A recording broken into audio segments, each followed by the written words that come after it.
What up, guys? Welcome back to another beer review from Two Dudes in a Six Pack. And I'm still in Malta, still reviewing beers, and I got this one I'm pretty excited about. This is a Hefeweizen from a company called TOBC, or TOBCo.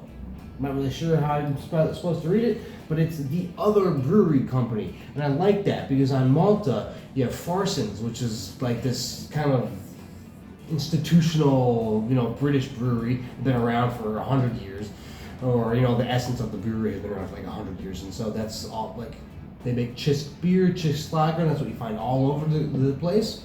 And so when you hear the brewery in Malta, that's what you're gonna think of. So I like that they kind of fed on that and called themselves the Other Brewery. I like that. Another thing I like. Okay, so here's the can. This is their Hefeweizen.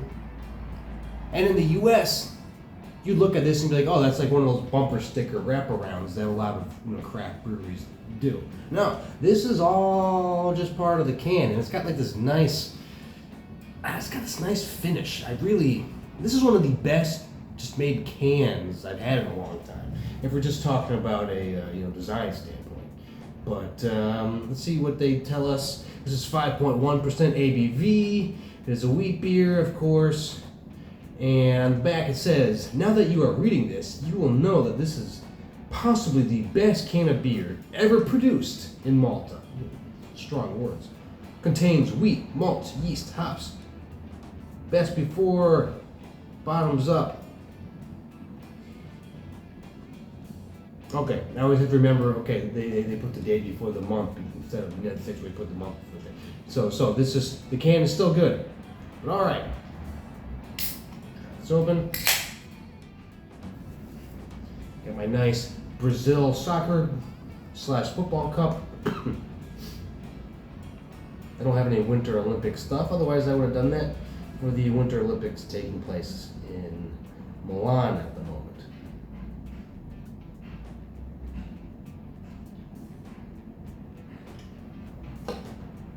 Alright, so we got that going. But yeah, you can see that. I like this cup because it's got the the soccer ball base. You can see that. But anyways, let's get into the review, get into the smell.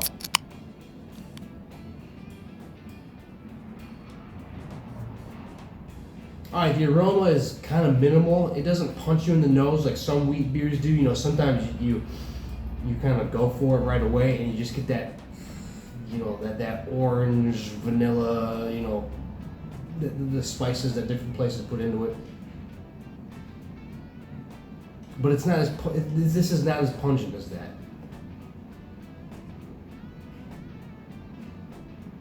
You do get a hint of like a citrus rind. It's not as tart as a lemon rind, but it's also not quite an orange rind either. So something in the middle somewhere. I'm not really sure what citrus would be in the middle, but so you do get a hint of that citrus. I mean, it smells like it should be refreshing. It smells like the flavor is not going to be extremely overpowering, which is, good. Wheat beers, a well-made wheat beer is one of my favorite beers, period. So we'll see how this stacks up, but the aroma smells fine, so I'm going to recommend it on the aroma. I'm going to put this right there. Right, so let's get into the taste.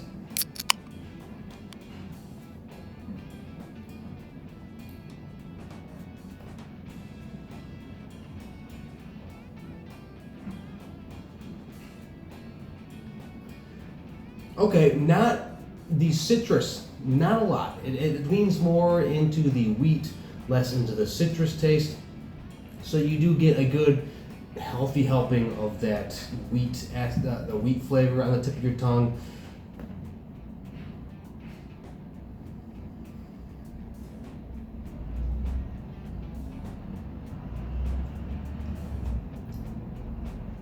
And there is a bit of, there's a hint of hops on the side of my tongue as I drink it. More so, I'd say, than a a lot of the other wheat beers that I've had. No, it's not extreme, but you can definitely taste it.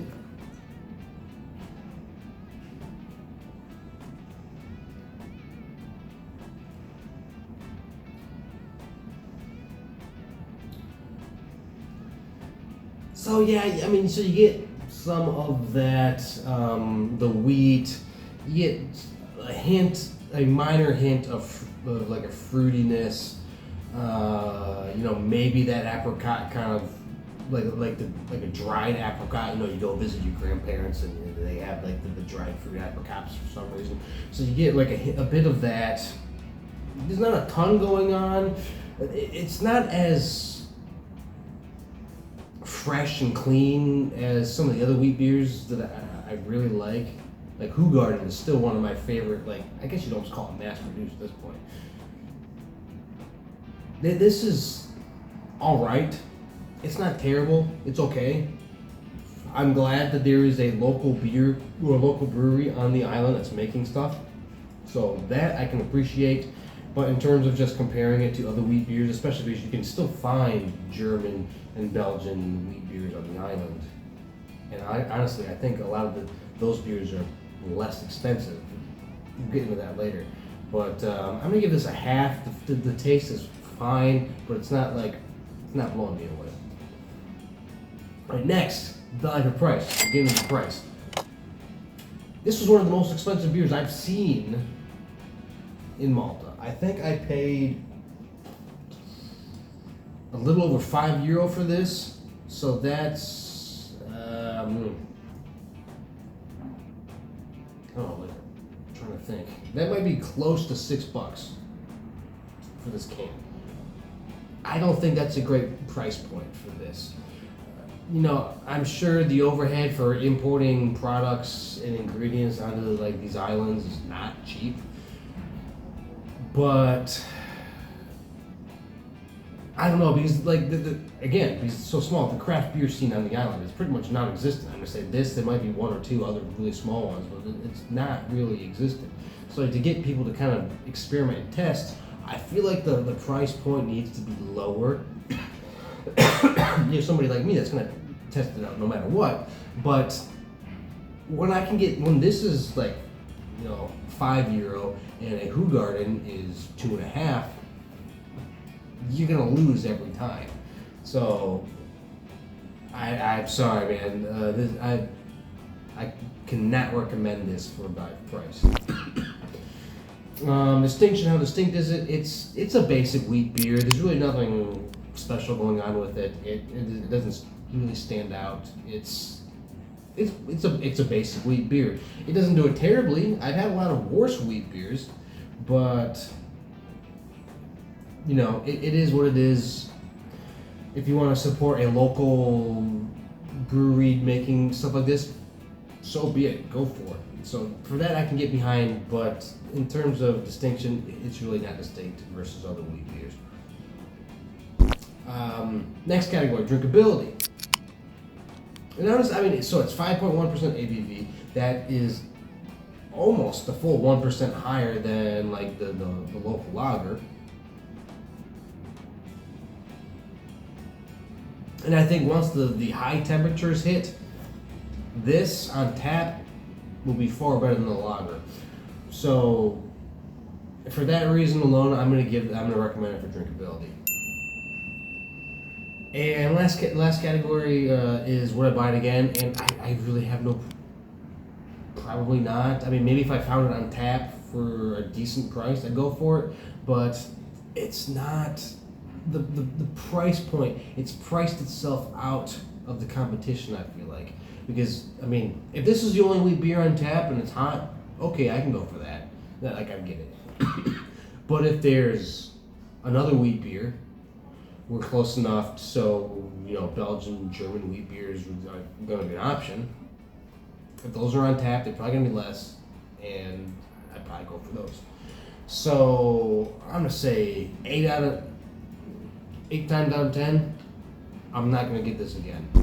So even though I love the design, I love the marketing of this can, I like that it is a local brewery making craft beer. I think I support all of that, but I think really the sticking point is the price. I just don't think the price works for the market that you're going after.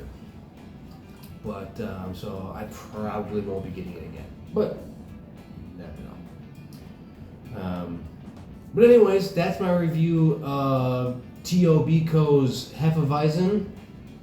Again, I like that this exists. I like that it's made. I think the price point needs to come down. But anyways, that's the review. Like, subscribe, do all the good stuff. I will have more Malta and regional European beer reviews coming out in the foreseeable future. So take care, you guys. Take it easy.